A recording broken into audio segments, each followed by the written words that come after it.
Malawak na pananaliksik, malawak na paglalakbay, malawak na kaalaman. Welcome Green Discovery Channel. Good morning sa lahat. Sa araw ngayon, no, dito tayo sa isang bundok na ang atin ngayon natuklasan ay isang helipad sa gitna ng bundok. Ang atin ngayon i-cover na napaka gitna ito na ginamit sa World War II. Ito tayo ngayon nagpapahinga dahil sa atin mamayang matutunghayan sa ating exploration. Ang higaan namin dito ay nagkalat na lang pansamantala.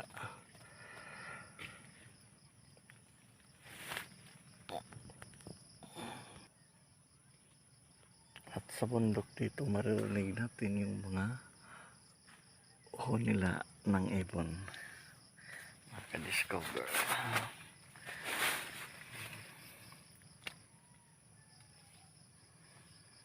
Madilim-dilim pa kasi umaga pa. Magandang gising.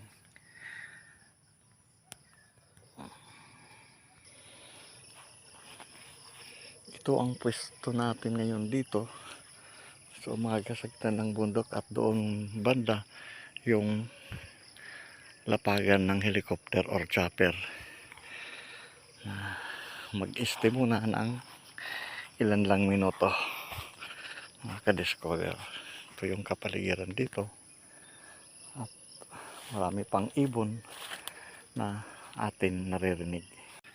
Pinaglabanan noong World War II ng mga lugar.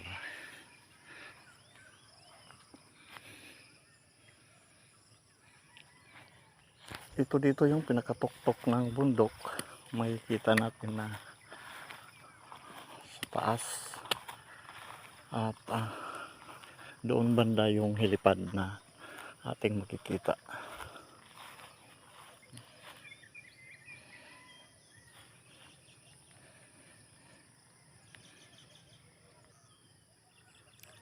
Dito namang banda yung north at dito naman yung east 90 degrees. Dito naman yung west.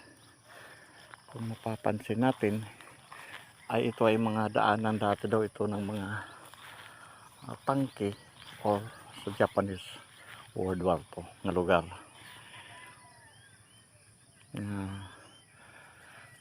Ito ay malapit na ito sa itong Masbate. Ito ang tumbok dito. Dagat na ito doon sa baba. Kung makikita natin ang area.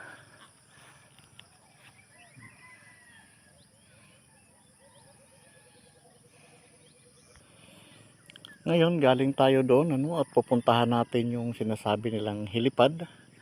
At kung makikita natin kung ano ang forma, let's go. Dito dinadaanan ito ng mga sasakyan ng mga Japanese noong World War II. Nandito banda yung helipad. At saka pupuntahan na natin ngayon kung ano ba kalapad or kaganda. Ito yung kanyang surrounding. Covered ng mga mangrove or nyug.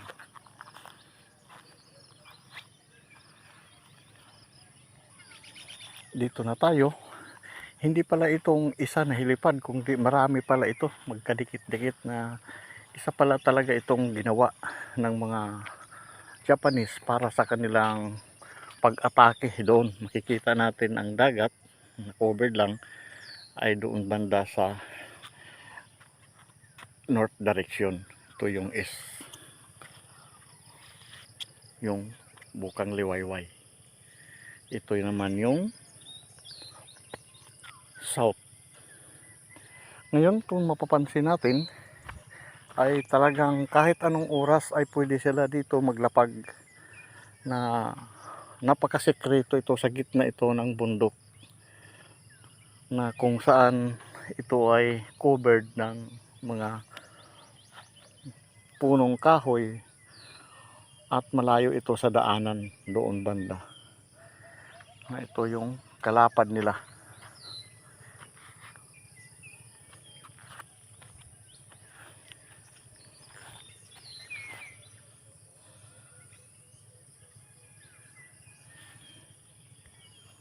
At mula dito sa isa na ito, banda, doon pa yung malayo yung isa, mga 20 meters mula dito sa isang hilipad. So, puntahan natin. Ito, kung makikita natin, na kahit anong oras, napakaganda dito. Lapagan itong gitna nitong bundok na ito sa tuktok. Na itong mga kahoy ay noong siguro panahon ay hindi pa itong malaki. At talagang pag matanggal itong mga maliliit ditong mga puno ay tuloy-tuloy na ditong kahit anong oras ay pwede nila makalanding, makalapag. Na insakto la dito ang helicopter. Nakamangha ito tingnan na ito ay isang simento cover. Na mayroon pa nga nito parang basag-basag siya. Parang dito siya lalapag yung tatama yung ano niya, yung paa. Yan siya ang ating nakita ngayon na talagang plat na kahit anong oras dito sila makalapag. At itong hilipad na ito ay naka-triangulation. Yung isa doon, galing tayo sa sa tuktok, at saka ito sa baba, na pwede sila magsabay-sabay. Ang isa naman ay nandito naman sa taas. Let's go. Puntahan natin.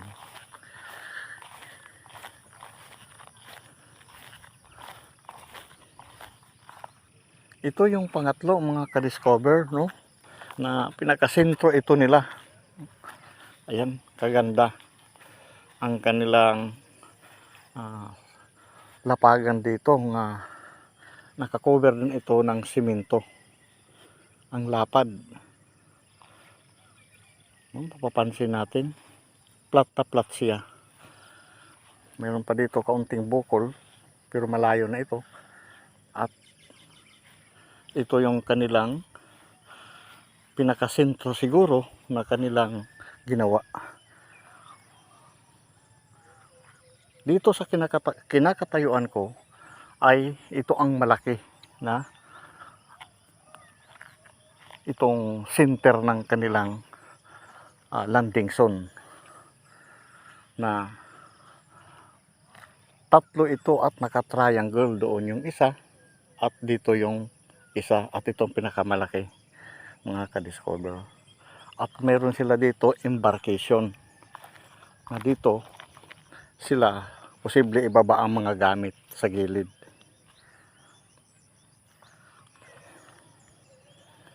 Itong yung mga kanilang flooring, kung makikita natin, ay napakatibay ito. Kahit ito bagsakan siguro ng bomba, ay di basta-basta ito masira kasi solido itong palanas na naging cover itong simento. Ito. Napakaganda ang pwesto nitong hilipad dito sa taas ng bundok, na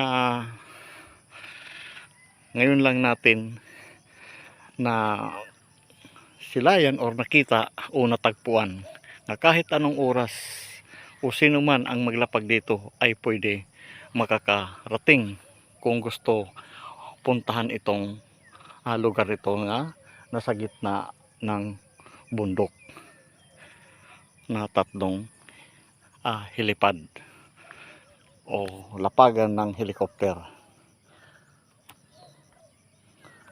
Hanggang dito na lang si Green Discovery, at napakaganda sa ating pananaliksik at mahabang paglalakbay.